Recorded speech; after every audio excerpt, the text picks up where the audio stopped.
So this is a very preliminary project, and this is like the second time I'm presenting the paper, so I'm pretty excited about the new work. And this is a joint work with Boris Hoffman at the BIS, Zhehao Li at CUHK Shenzhen. I forget to put in the disclaimer for BIS, but let me try to memorize that. That is all the presentation here is not the view of the BIS and the board member of the BIS. Cool. So what we are interested in this paper is the secular decline of long-term interest rate. All right. So here, this is literally a screenshot from the thread that showed you the 10-year U.S. Treasury. Okay. So again, this is 10-year nominal interest rate of the U.S. And the point of this picture is to show you, from 1990, the interest rate was about 9%. And there's a steady secular decline from 9% to, as you can see, like pre-COVID, we are kind of at the 1-2% scenario. And for the discussion today, I'm going to largely, I would say, ignore the development post-COVID and to focus on the secular decline from like 9% to 1-2%. But we can discuss about COVID later on. Now, this secular decline of interest rate has attracted many discussion in the literature and proposed various, I would say, more slow-moving explanation. For example, the very popular explanation by Bernanke is attributed to the global saving glut, saying that the rest of the world, especially emerging country, has saving demand. There are some discussion about demographic changes. When you have an aging economy, you have a larger demand for saving, and therefore the interest rate goes down as well. And productivity growth that slow down productivity growth, also lower interest rate. I guess the common theme of this explanation here is that it's nothing to do with monetary policy itself, because this is a more long-term phenomenon, and so monetary policy doesn't play a role in this secular movements. And there's a very interesting paper in the literature by Sebastian Hildenbrand that kind of make a new angle of understanding this picture. Now, this picture that I'm plotting here is the cumulative daily changes of 10-year Treasury. So basically, it's the same picture as this one, but I'm just doing cumulative daily changes. So when I do the cumulative daily changes and up to the last point here, then you get the whole 10-year, start point to end point level change, right? Now, the point of Sebastian's paper is to try to say, for these daily cumulative changes, you can accumulate that for two windows. The first window is a window that you look at the FOMC meetings and look at the T-1 to T+1 daily changes. And the second one is the complement of this, which is a non-FOMC window. The interesting thing here is that Sebastian showed if you look at the US, the entire decline of the 10-year Treasury, the blue line, can be kind of matched or explained by just the FOMC window. So again, the red line is the secular decline when you accumulate the changes over 3 days of FOMC windows. And the non-FOMC window decline is kind of wash out over time, and it bounces around, but it's not like very large changes, right? You can see at max is 2%, at minimum is also just 2%. And so the non-FOMC window interest rate movement is kind of like a wash. So the fact is that secular decline is very concentrated on the FOMC date. Sebastian's explanation is to say, well, the story of the paper is to say maybe the market is trying to learn about the outstar, and during these FOMC meetings, the Fed has some information about the outstar, and so it helped us, or it helped the market participant to to understand what's going on underlying. And especially, for example, for some evidence that Sebastian provides is about the dot plot. So over 4 out of the 8 FOMC meetings from 2012, the Federal Reserve, the FOMC team actually give out their projection about longer run interest rate. So that's so-called a dot plot. And so these help us to gauge the long run R-star or this 10-year Treasury interest rate. Now, as an international macroeconomist, I kind of look at this picture and I wonder, what the same thing would happen if we kind of look at Germany, for example, right? And if you look at Germany, of course, you will think about naturally there are 2 potential candidates. First is it could be just still the FOMC, like the U.S. central bank policy decision date, or alternative it would be the ECB, right? The domestic central bank of Germany interest rate. So the picture that I'm showing here in the bottom is the Germany or like the Germany 10-year Treasury. So again, the blue line here is the cumulative changes of the Germany interest rate. Surprisingly, the cumulative changes, the secular decline of German Treasury rate is better matched by the red line, which is the cumulative change of the FOMC window, than the domestic central bank window, which is the ECB window. So that is kind of the first thing that we check, and we kind of find it very interesting. So the broad, the paper overall try to make, I would say, 3 empirical point to understand this concentrated decline. So the first point is we do a more systematic analysis of all the G10 countries, comparing the FOMC window with the ECB, with the Australian Central Bank, Canadian Central Bank, and so on. And we show that the 10-year Treasury decline in all these G10 countries are actually very concentrated in the FOMC announcement date. Our second point is try to understand a bit more what's going on in the US, like how this US yield is declining during the FOMC window. And we find that surprisingly, actually, you don't need to look at 8 FOMC window. Our point is that you can actually look at the FOMC window that is preceded by, like right before that, there's macro news announcement, and in particular, inflation announcement. And those windows are particularly helpful in understanding this secular decline movement.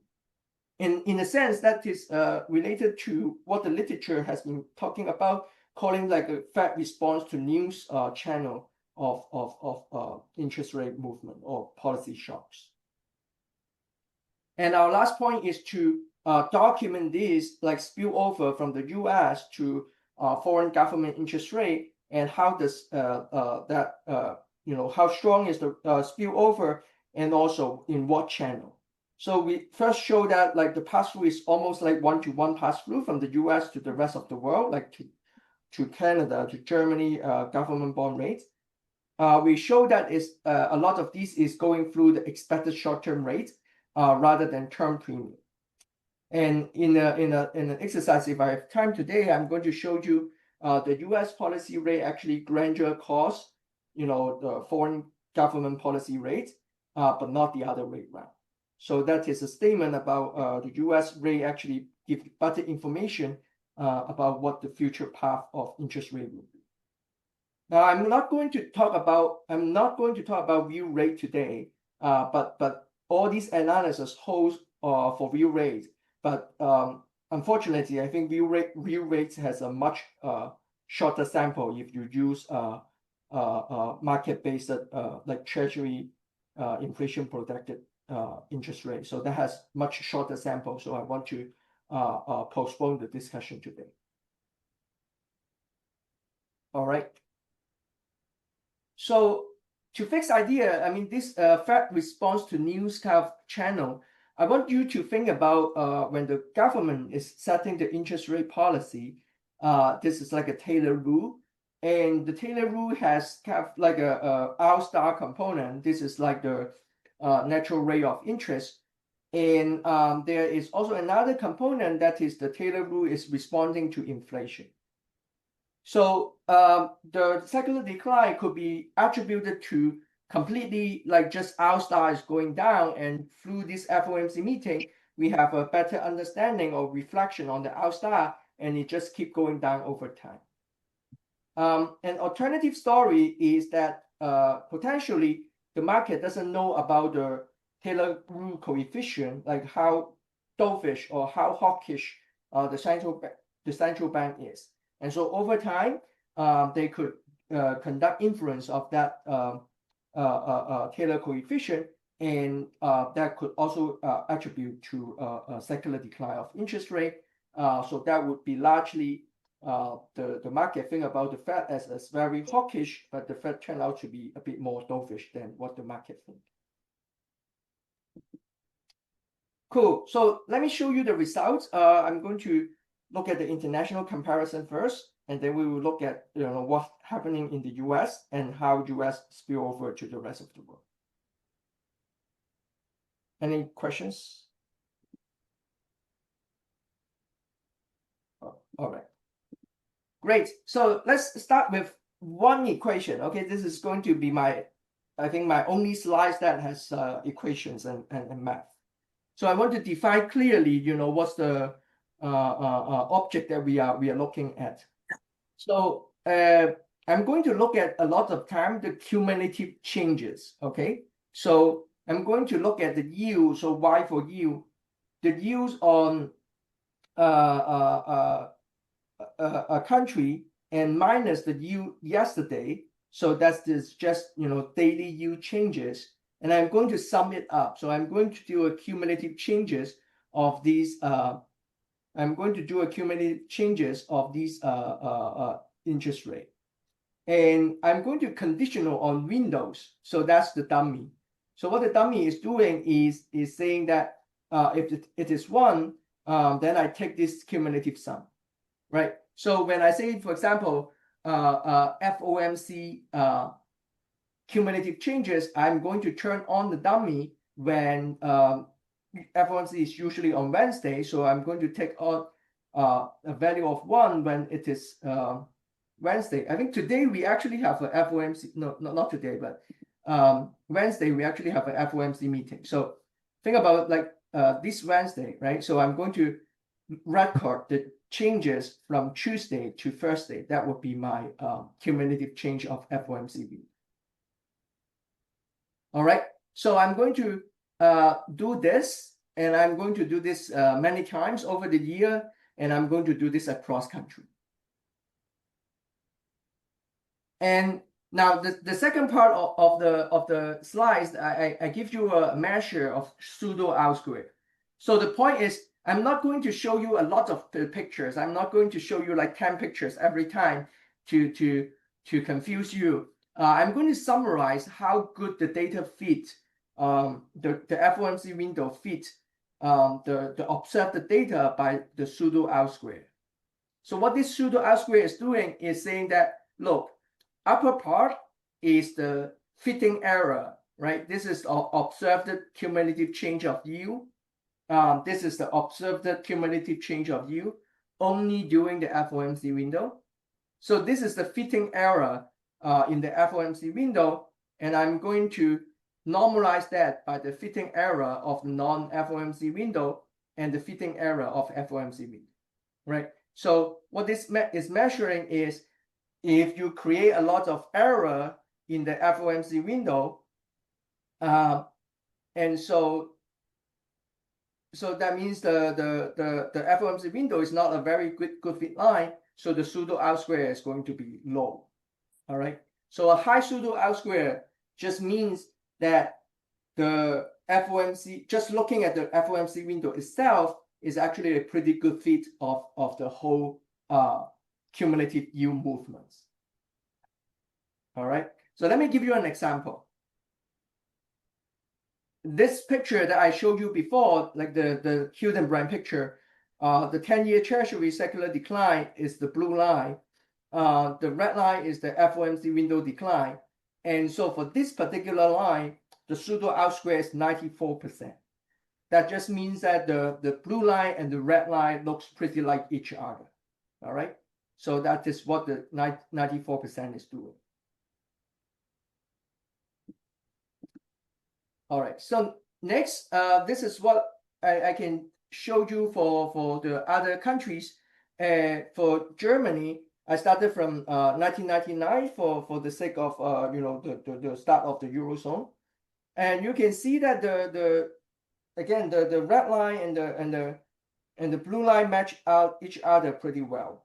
And if you look at the right-hand side, which is New Zealand, which is kind of like the smallest country in my sample, you can also see that the blue line is matched by the red line better than the black line, which is the non-FOMC window cumulative changes. And the pseudo R square of these two pictures are around 84%, 85%. So it's not as high as the US, but still like a pretty high number. And so if you look at that, the pseudo R square number across country from on the right-hand side table, you can see except for Japanese yen that we have a very low R square or pseudo R square. Otherwise, the US FOMC window actually explains fairly well the overall movement of interest rate across many countries.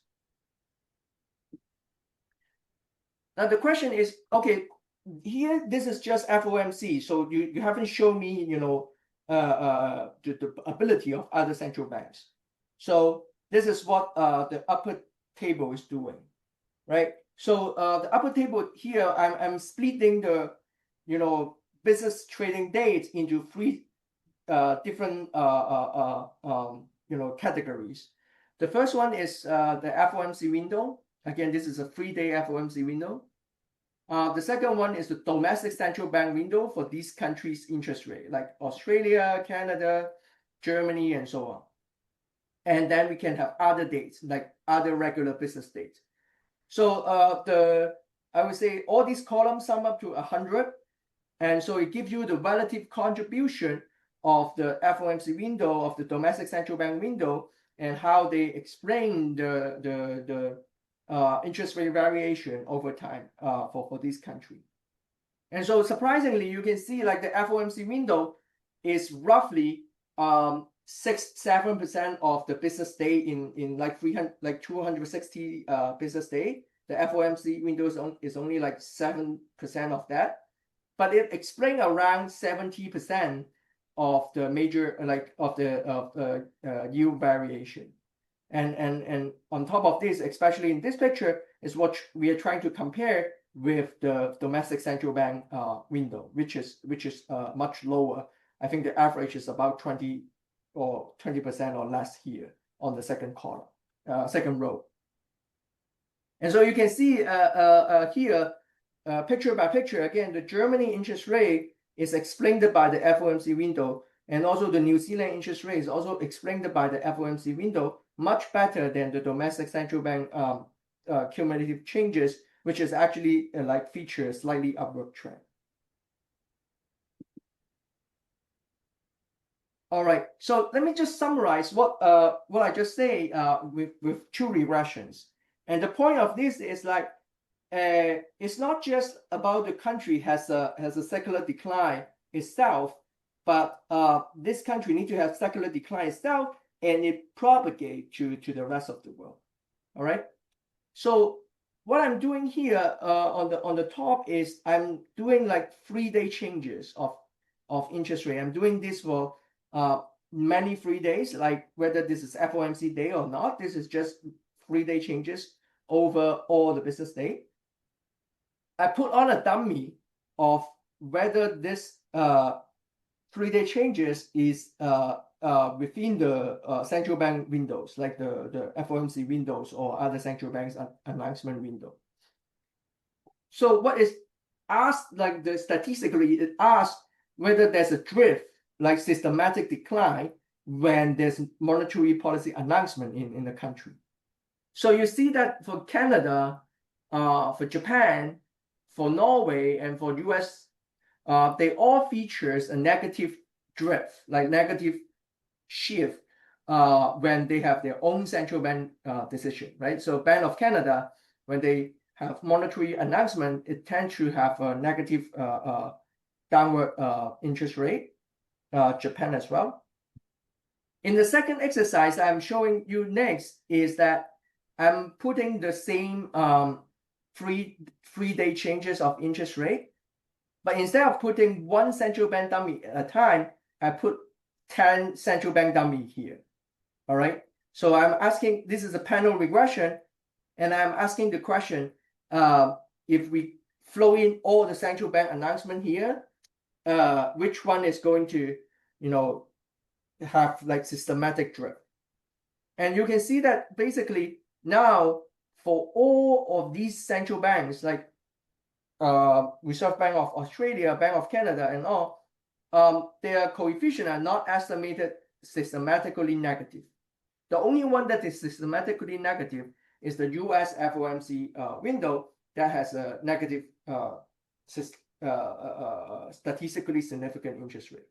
So the point here is that on the top, there are kind of four candidates, right? They are having downward drift on their announcement date, but only the US has like strong spillover to other countries' interest rate, not Canada and not Japan, right? So that, just to summarize, I think to have these kind of features of explaining secular decline overall in across country, it has to be a country that has declined itself and also like have strong pass through to the rest of the world.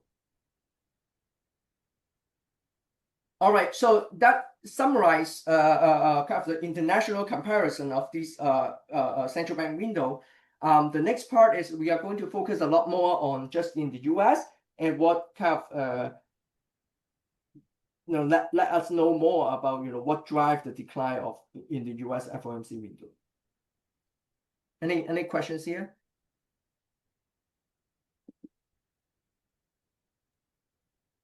May I have a quick question? Yeah.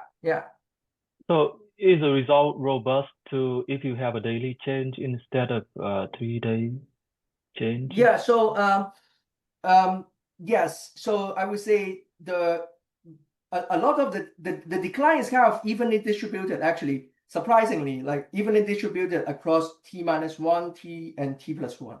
So if we kind of do a narrower window, I think we will have slightly less explanatory power, explaining the overall fit. Of course, mechanically, you also have less business day.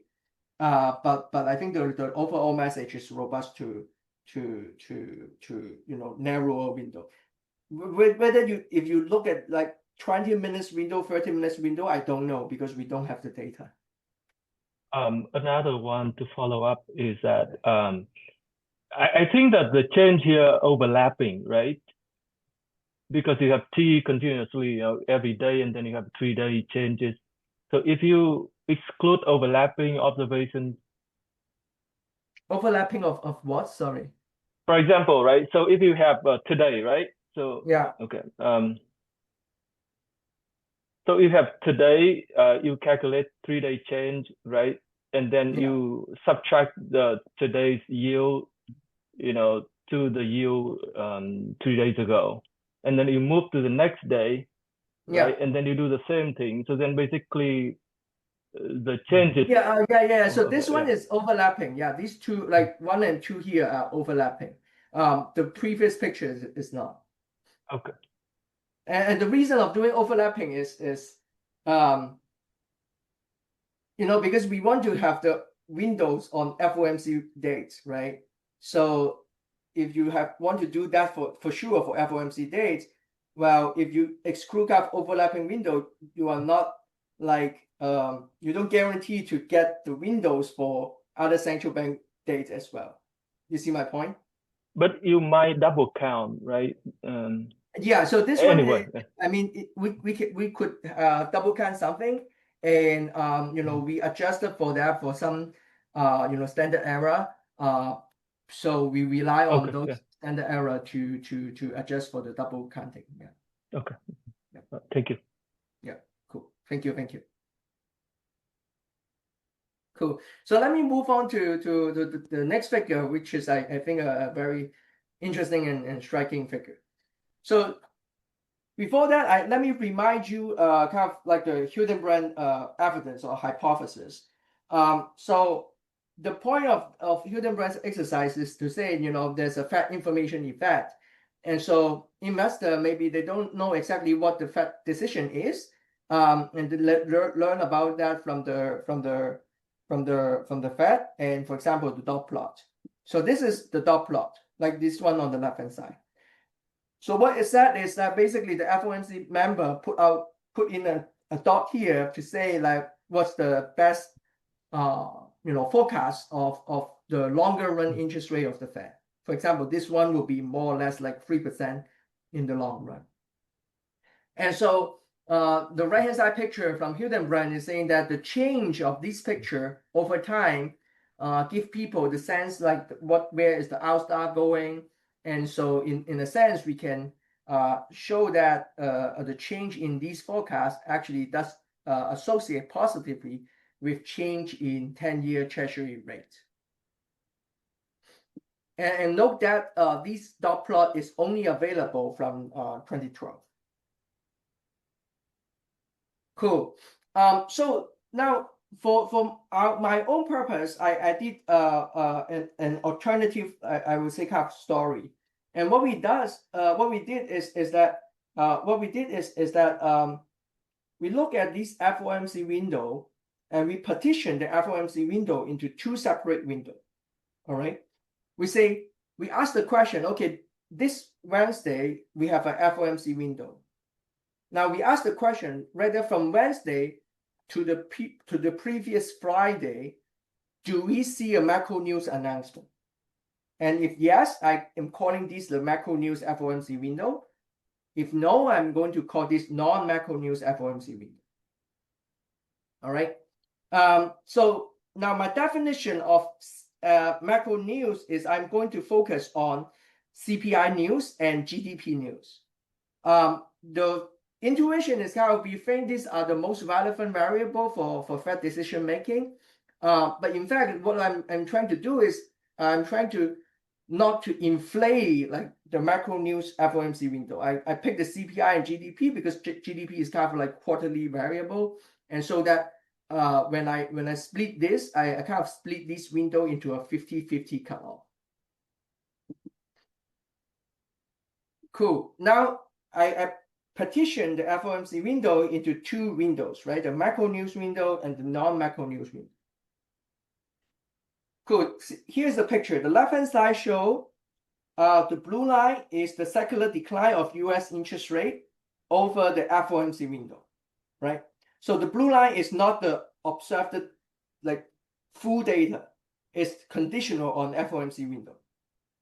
But surprisingly, what we see here is that now if you look at the red line, this is the FOMC window that is conditional on there is macro news before the FOMC window. And so it shows that the whole decline of the FOMC, blue line, the FOMC window decline is actually well explained by 4 FOMC meeting, which is the FOMC meeting that is preceded by macro news, which is the red line.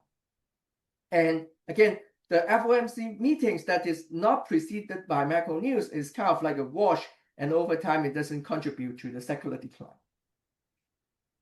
And if you look at the right-hand side, you show that kind of this secular decline, like the macro news window, again, have very high R square across country to explain the secular movement in the FOMC window for the interest rate change in that particular country.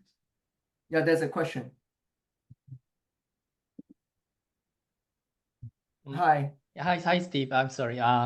Just going back to the previous slide, I was wondering why you consider CPI and GDP, but not the unemployment rate, like and other labor market indicators. Yeah, we could have done that, and we tried that. And my point is, if you put in unemployment, which is a monthly variable, it actually gives you basically a lot of windows are macro news windows. That's my only point. So we could have done CPI versus other variable. And I guess my point here is that all you need is CPI, and CPI explain a lot of these red line variation already. It doesn't really matter if CPI plus GDP or CPI plus unemployment or CPI plus non-farm payroll. I think the key thing is CPI. I see. Thank you. Yeah. Cool. Great. So let me speed up a little bit. So cool. So this is my I think very interesting finding. We are still trying to interpret this. I want to compare this to the dot plot window, right? The window that has this announcement of the dot plot of release of the dot plot, which is this one. So the blue line here is the FOMC window decline from 0 to -6, and as I showed before, it's well matched by this. 可不用这样的，不用摆单了，下车了，摆单了，我找个10个亿个一摆的，把它摆下来，他妈不仅买把那个菜头也摆下来了，那个菜头给累着呢，咱们这是哪已经咱们要把东西摆到了就菜头，你弄嘛菜了这些，那回来了。Okay, cool. So let me say that again. So my point here is that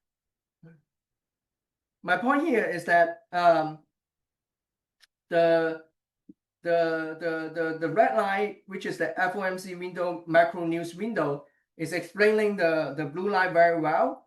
And if you look at the dot plot window, first of all, it started from 2012, and second of all, if you accumulate that, again, you see a very insignificant variation that can be explained by the dot plot window relative to the macro news window. So the right hand side show you the pseudo R square. If you try to use the dot plot window to explain the FOMC variation, you can see that the variation is very small. Now, of course, Sebastian is not here, and I want to say kind of the other way we try to think about that, this is not quite a fair comparison, because like the dot plot window is only available after 2012, right? So it's not like a measure that you can go back to 1990. In the paper, what we come up with kind of like a better, or at least a measure that can go back to 1996 is that we look at the Federal Reserve Chair speeches. And we want to argue, this could be an alternative measure of like something like Fed information effect, because this is like when the Federal Reserve Chair come out and say something, and sometime like taper tantrum or like some other event, the stock market move a lot because of these events. So that is the red line here, which is the cumulative changes of the US 10-year Treasury over the Federal Chair speech window. And you can see the Chair speech window doesn't quite explain the variation, and a lot of the variation is explained more by the decline over the dates outside of this Federal Reserve Chair speech. All right, so by and large, I think we are still working on the explanation, but here this slide we kind of want to discuss the potential channel and kind of rule out some channel that we thought it was kind of like a potential candidate, but we don't see evidence of the channel. For example, one potential is that the R star, like the natural rate of interest, is falling, and people are concentrated a lot on thinking about updates of that R star. So the implication from there is that it should be the macro news window, like the CPI, GDP, unemployment announcement. Those are more informative about the R star. So what we can do is that we accumulate not the FOMC window, but we accumulate the changes over the macro news announcement window. And we find that despite the macro news announcement window has, more observations and so on, it does not explain as much as the yield decline like the FOMC window. So in a sense, it either it is not like about R star, or it has to be something about R star, but it's going through a combination of macro news window and FOMC window together. An alternative is we think about maybe, investor look at the new macro news data and say kind of freak out, or kind of saying that, well, I need to wait and see to see how the Fed responds to that, and or how the Fed interpret that, like how persistent is the inflation and so on. Our hypothesis is that these wait and see channels should be larger when, for example, inflation supplies or unemployment supplies is bad. But again, when we look at the data about this macro news window and look at the surprise compared to survey forecast, we don't quite see the uneven distribution of the decline when there is larger inflation or unemployment or GDP surprise. So we don't quite find very strong support of this story. One of the potential candidates, as I said before, is that maybe the Fed has kind of like a time varying Taylor rule coefficient, and the market is kind of learning to get an update of that over time.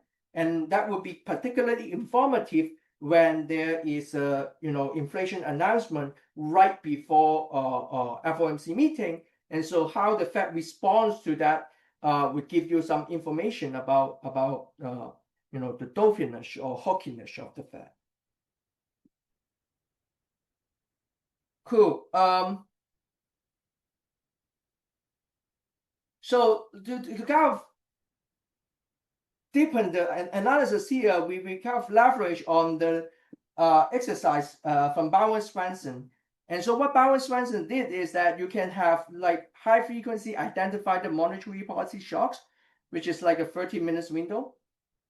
And the point of the Bowen-Swenson's like series of paper is saying that these monetary policy shocks are actually well explained by some variables, some macro variable that is before the monetary policy announcement, right? So the idea here is that, there's a monetary policy shock today measured by the changes of Fed fund futures or these euro dollar future. And if you look ex post, you can find that these shocks are actually explained by some macro variables pre-shock, all right?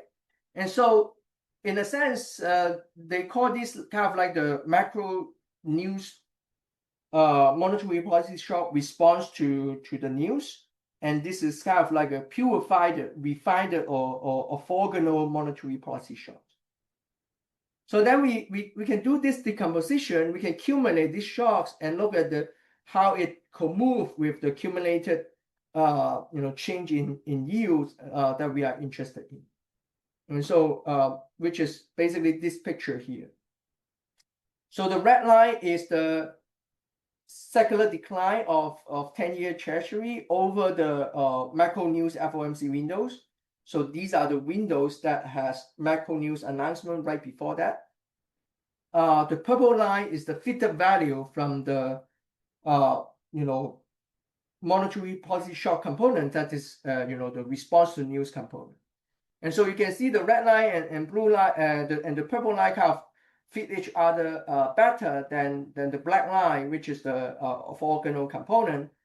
And if you look at the semi-partial correlation, that gives you a sense of how these two can add information to explain the overall red line. You can see the MPS response component has a much higher semi-partial correlation than the other one. All right. So that's kind of our understanding of what's going on in the US. What we think is a lot of these yield movement or secular decline movement are actually concentrated in FOMC day that is preceded by macro news. And on the other hand, dot plot or Federal Reserve Chair speeches are much less important in understanding the secular decline. And we kind of hypothesize there is a Fed response to new channel associated with the secular decline of interest rate. Cool. So for the last 5-6 minutes or so, I want to show you something about the spillover from the US to the foreign yield, and then I will leave the time to the discussant, Nicholas. So I am showing you the spillover from US to foreign in kind of 3 steps. The first step is I want to show you the connection of policy rate. All right, so I'm going to estimate country by country the foreign policy interest rate, which is here, like the IP star, and the US policy rate, which is the IP. And I'm going to put in like 12 lags in this system. And then with that, I can conduct a granular causality test.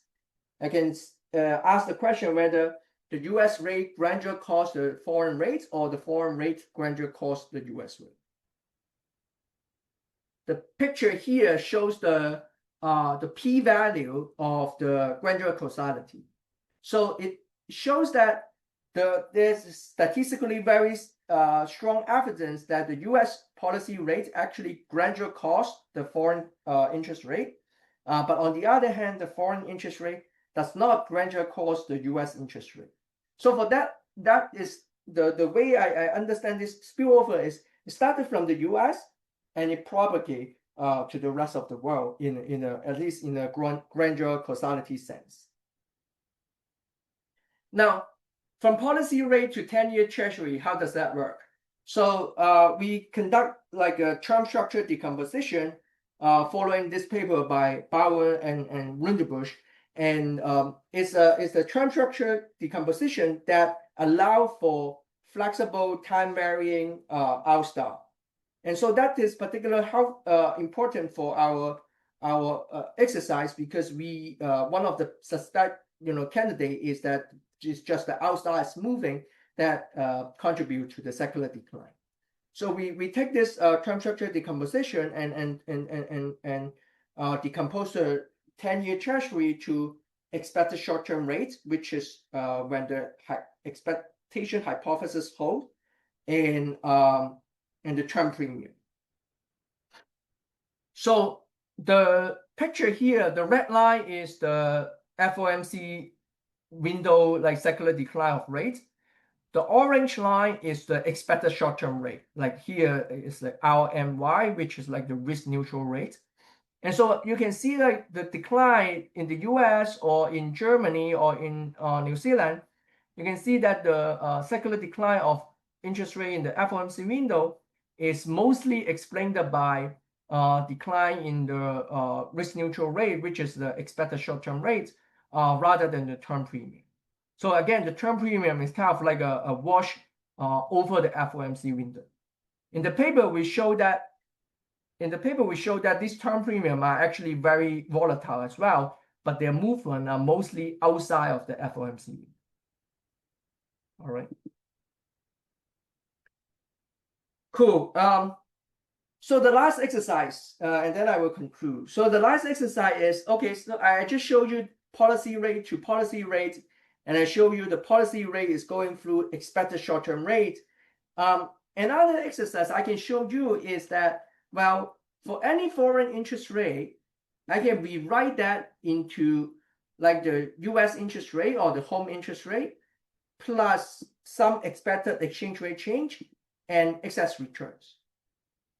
Right? This is mechanically true, just like a UIP identity, like with the UIP deviation term. And so I can always decompose the US rate a foreign country interest rate into how does it co-move with the US rate or co-move with the exchange rate movement.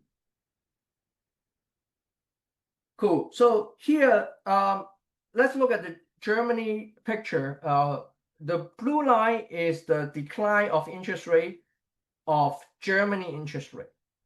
The red line is the decline of interest rate of the US interest rate. And the upper part is the cumulative exchange rate changes and the excess returns. So I guess the key point of this picture is really like, if you look at the interest rate itself, they kind of co-move very well, like the US rate and the Germany interest rate over the FOMC window, and also the New Zealand interest rate over the FOMC window.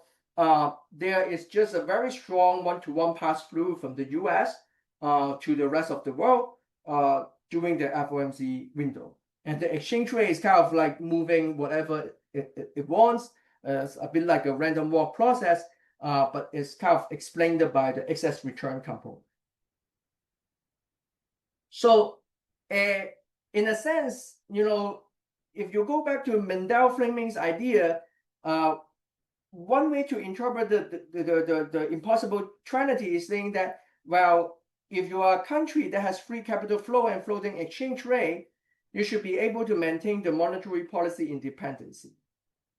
What we show is, I mean, in the policy rate, I think yes, but in terms of 10-year Treasury, you can see that when the US 10-year Treasury moved by 1 percentage point, the German Treasury or German government bond actually also could move by 1 percentage point. The exchange rate would not have do the job to do the proper adjustment and leaving the 10-year Treasury unchanged. Here we are just summarizing that by running a regression of the 3-day changes of the US interest rate over the FOMC date to the 3-day changes of foreign country interest rate over the FOMC window, and you see the pass-through is kind of like 0.89. So 1% change in the US rate is associated with 89 basis point change of foreign country interest rate. All right, so for that, I'm going to conclude. This picture is just about the real rate, and I as I said, the real rate results are pretty much the same. But let me just conclude. My point here is that the 10-year Treasury decline over the across the whole world is actually heavily skewed toward the FOMC window.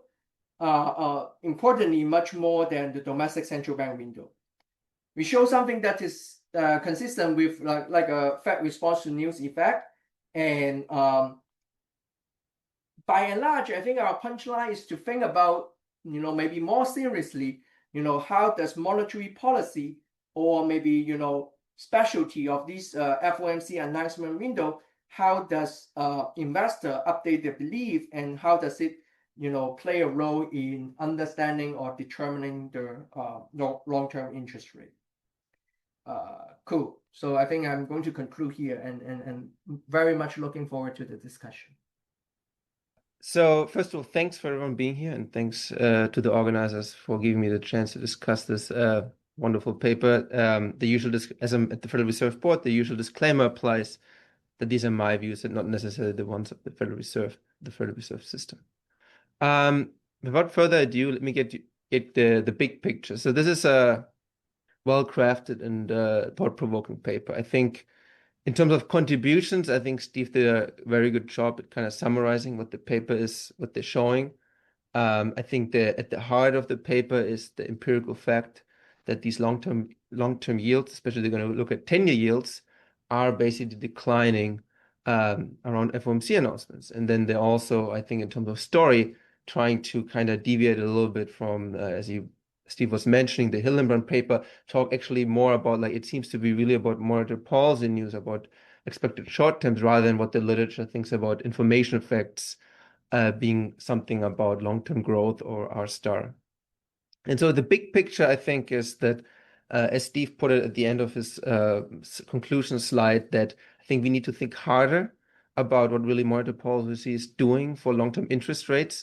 And so I think this paper provides a really new, cool evidence on, I think in some sense, the fact Hillenbrand was documenting is probably one of the most puzzling things I think saw in the recent years. And I think there's still a lot of debate on what is driving it. The paper also is clearly written. It was always clear what the direction was. So I think I would like to congratulate the authors on this. There's an impressive set of exercises. And as I also looked into like with data I had access to, I think this decline in this 3-day window, the basic fact the paper is about, is actually a robust feature of the data. In the following, I'm gonna basically, because I mean Steve was mentioning this is kind of like still relatively preliminary, I think I'm gonna talk about a couple of things which I think are a little bit loose ends in the interpretation of the results. I don't have the answers to all of these things. I think this is an exciting research topic for anyone here in the audience. Let me talk about the first one, the timing of the yield declines. So this was actually already asked earlier. What about if you look at kind of like a more narrow window versus like a longer window?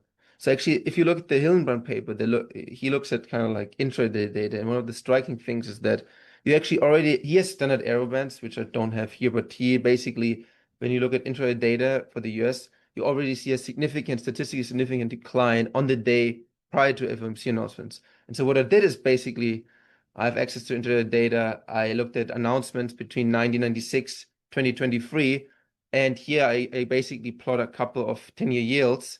And what you basically see is that, yes, for the US in blue and in green for Canada, you see kind of like this clear decline. And then you see once the markets are opening in the UK and in the Euro area, you see the declines a little bit later. But you actually see also substantial declines early. And I think this is kind of raising a little bit the question of this, I think, interpretation. I mean, I think I don't have a great answer why on the day before FOMC announcements the yields are declining. But I think in terms of kind of like analyzing the timing of intraday movements across countries in this 3-day window, I think gives us maybe a little bit better idea of what's really going on here. But I think that's just more like a broader comment. I think this is, in some sense, I should say this is also common, would be also common for the published paper by Hillenbrand. In some sense, he doesn't have a great answer for this either, but I think I just wanted to put it out there for everyone so we are aware of it. The second thing I'm kind of thinking about is the interpretation of the Fed chair speeches. So here I was a little bit puzzled.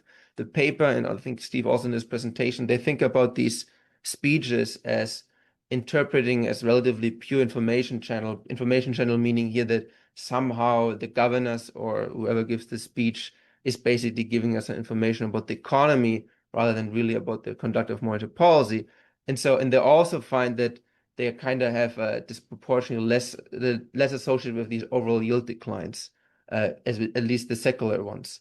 This is actually kind of a little bit in conflict with the Swanson and Chaya-Vikrama paper, where they actually originally kind of started really like putting a data set together with Fed chair speeches, and they actually found that they're more important than FOMC announcements.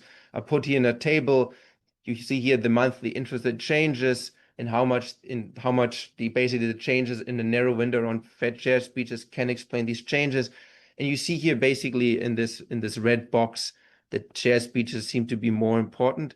This is in some sense no conflict directly in the sense that they do different analysis, but I think big picture, it seems to be puzzling to me that they find this result and then you guys find kind of like this less importance of speeches. Another thing is kind of like they don't really interpret Fed chair speeches the way you do in terms of like having this pure information effect. They kind of argue in some sense they're relatively similar to FOMC announcements in terms of how they're affecting medium or longer term yields. So in some sense, I don't think I didn't really directly saw how these Fed speeches are a perfect example of ruling out information effects. And I think this is kind of bring me to the next point. I think here there were also a couple of questions. I think this Fed response to macro news. I think here, I think there is part of this is there is a lot of confusion in the literature because we don't have great answers. So for example, Steve was talking about this Bauer-Swanson paper that basically you have these high frequency shocks, and if you regress them on a couple of indicators, you can actually predict them with X under indicators, and you have this correlation, and then you can kind of interpret it that somehow in relationship to these macroeconomic releases, this is some different channel than information effects. It turns actually out if you look at this Bauer and Swanson paper, they actually say they don't believe that this is the main story, but they say they can't really rule it out that this predictability, this response to macro news could be driven by information effects. And I think so in some sense, while Steve was kind of talking about like the difference to Hillenbrand, in some sense you could maybe interpret some of the evidence consistent with information effects. Not that I believe that I say this is the right thing. I'm just saying it's not obvious ex ante. Another thing here is maybe to mention, I think, what are the variables with which Bauer and Swanson are actually orthogonalizing the monetary policy shocks. I don't want to go into detail. I just want to say, because it was also mentioned in one of the questions, why do we not look at employment report or non-farm payroll? And I think this is actually a very valid question, because if you look at these macro announcements, which I and many other people did, the major release normally people kind of focus on in normal times is the non-farm payroll release as part of the employment report. And so, for example, there's another paper. Was a recent PhD candidate in finance. Alarm. He basically looks at a different window prior to FOMC announcements, and looks at the stock market, and then he, for example, includes employment report, industrial production, and says that these FOMC announcements, which are preceded by these macro releases, are different. So I guess what I'm trying to say is there's a little bit the concerns in the paper that like the selections are not really well defended, and so they sometimes seem a little bit arbitrary. But that's just my view from the reading, and obviously the paper is it is still an early stage. And I think one thing which would be helpful maybe here to kind of look at other observables and kind of do a horse race. You have this dummy, maybe with a macro news dummy, which if they're preceded by CPI or GDP releases, and then kind of run them against other dummies. For example, there is a monetary policy uncertainty index by the Kansas City Fed, which normally seems to be predictive or helpful in many aspects. At the end of this discussion, I just wanted to say something. So recently at the board, there was a presentation by this paper by Somochi, Wallen, and Shu. And so this was actually another striking paper. And they look at treasury auctions. They look at also the secular decline. And what they're arguing is that, as you can see in the picture in blue, you see basically also the 10-year yields for the G10 exchange rates, G10 countries, currency countries. And you basically see what they're arguing is that the days around treasury auctions in the US can explain also the secular decline, which we saw over the last, 30, 20 years. And then basically I reached out to one of the authors, which I know decently well, and asked, like, what is if we put those days together and the FOMC days? So what you basically get there, which is shown here, is that you kind of overshoot the decline. You basically, if you look at treasury auctions and also FOMC windows, this is the FOMC window constructed similar in like -1 to 1 day after. You actually get this kind of like overshooting. So I think for me, this is kind of raising a little bit puzzle, because this beautiful story that FOMC announcements are kind of special and the rest is kind of canceling out. It seems like you can look at a different set and you also find a decline, which is kind of coming a little bit back to the beginning of my presentation, that we kind of need to, if you don't really can pinpoint exactly when these declines are happening, more like in the intraday variation, I think there's a little bit the risk that we select the data in too many ways. In some sense, I don't want to use the word data mining, but I think there's a little bit in that direction which raises me a little bit concerned with these recent papers. That being said, I think the empirical fact is super interesting, and I think similar to what Steve is saying, I think we need to have more research like this paper to kind of understand what's going on. And then with that, let me conclude. Thanks everyone for being here, and thanks to the organizer again for giving me the chance to discuss this great paper. Thank you. Great, thank you. I want to thank you again, Nick, for actually he shared the discussion in advance, so I'm not very shocked by the comments, but all the comments are excellent. Cool. So I guess my quick response is to the last part, especially that paper that about treasury auction. Of course, like I don't think we are trying to rule out like the channel of each other. I think there's just something special on there's a subset of data that are more meaningful than some other days. Yeah, and I mean the way I see the data we are focusing on is first is FOMC days is like eight times a year, and if you believe in our like macro news decomposition, is basically just 4 times a year. So I think that compared to Treasury auction day, which is like very like, you know, maybe once every week or something like that, I think is constraining ourselves to have a much more smaller set of days to have pretty meaningful variation. But yeah, but that again, I think you know, Treasury auction day, you might have some fiscal theory of the decline. In the FOMC day, may have some more monetary story of that. So I think I totally agree on you know, when you combine two of them, you kind of overshoot the decline, which is kind of saying that. So what does that really mean? So I think I agree on that. And on the first point about the timing, so we actually did. So we started from T-5, T-6, and we kind of do the picture that you just show us from T-5, and we don't have intraday information, so we only compared this day by day. Yeah, we see basically the kind of like the peak starting to decline is happening from T-1, and as you show, this is kind of like T-1 to T+1 kind of evenly distributed. For us, I think it's important to have T and T+1 because we want some other market to react a little bit. Especially we have Australia and New Zealand. What's going on in T-1? I guess my hunch is that, you know, this FOMC trade kind of started the day before, but I don't want to speculate too much, and that might be, you know, I think it's important to understand this more, why there's so much decline happening at T-1. For that, maybe let's open the floor. So I will have more bilateral discussion with Nick, and maybe we can open the floor for some discussion. Yes, I have a question. Thank you, Steve. I enjoyed the paper. This was interesting. And I guess I had two. Well, it's not really as much questions, but sort of comments and to things to think about for this. So on this issue of Fed response to news. Now you're looking at these windows, these 4 day windows right around the FOMC. And looking at when that coincides with a macroeconomic, a CPI or GDP release.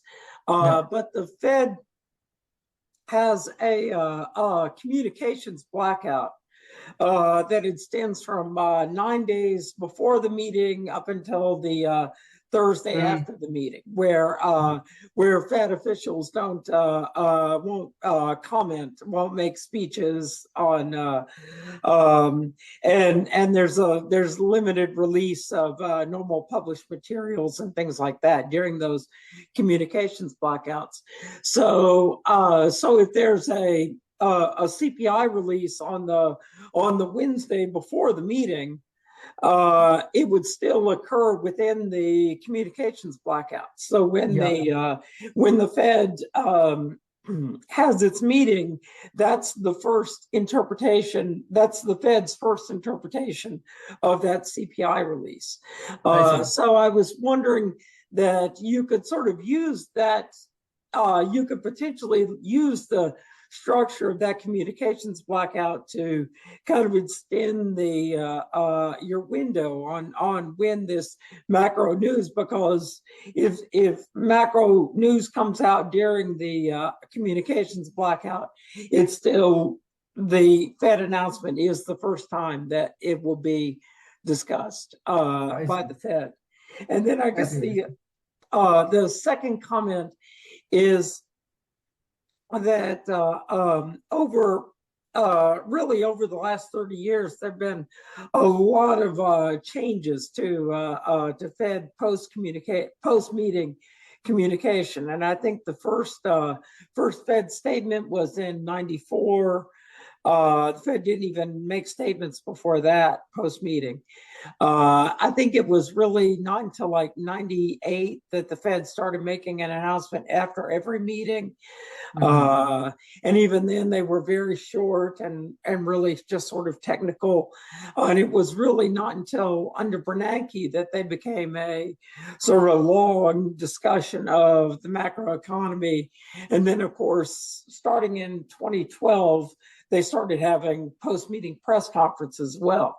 And I was just sort of thinking, I was wondering if that sort of variation in the evolution of Fed post-meeting communication could be something interesting to look at here, and sort of an interesting way of teasing out what you're showing. Yeah. So those are my two comments. But thank you. This was a great paper. Thank you. Thank you. Yeah, I think the communication thing, we should look into that a little bit more carefully. A lot of the decline happens from 1993-4 to 2012. So it might be part of the story is the communication was not very, I don't know, maybe not very transparent back then. So there are very concentrated updates in those periods. And so maybe from 2012 onward, not just on the FOMC day, but a lot of other comments from the governors, maybe that already communicate out some of the, I don't know, the outstar or the information updates that used to be concentrated on the FOMC day. So we don't know, but yeah, thank you. I think that's one way that we could kind of decompose that further. Yeah. I have some some comments or questions. So, like the first thing is, how do you think about forward guidance? How this would affect the results, or how do you think about monetary news here? So, how you have anything to say? Our monetary policy is essentially just dummy variables, so I don't think we are able to distinguish forward guidance from targets or even Right. LASAT shocks. But I think I guess there's some FOMC data that is more explicit about forward guidance. We didn't look into that yet, but potentially I think the point is, I guess, at least if you believe in our decomposition, those forward guidance seems to be working through an expected short-term rate channel as well. Right. It should be interesting to see, okay, if you basically the long-term rate is affected by the current short-term rate, the expectation of the future short-term rates and the term premium. So I don't know if you can tell which component has this commitment across countries. That would be quite interesting. Any other questions? All right. If not, I will conclude the section. I think it's a very, very lively discussion, and thank you so much everyone for coming. Thank you, Nick, again, and thank you, my co-author, Hao, and thank you, the organizer. So I think we don't have presentation in July, so I think we will see everyone again in August.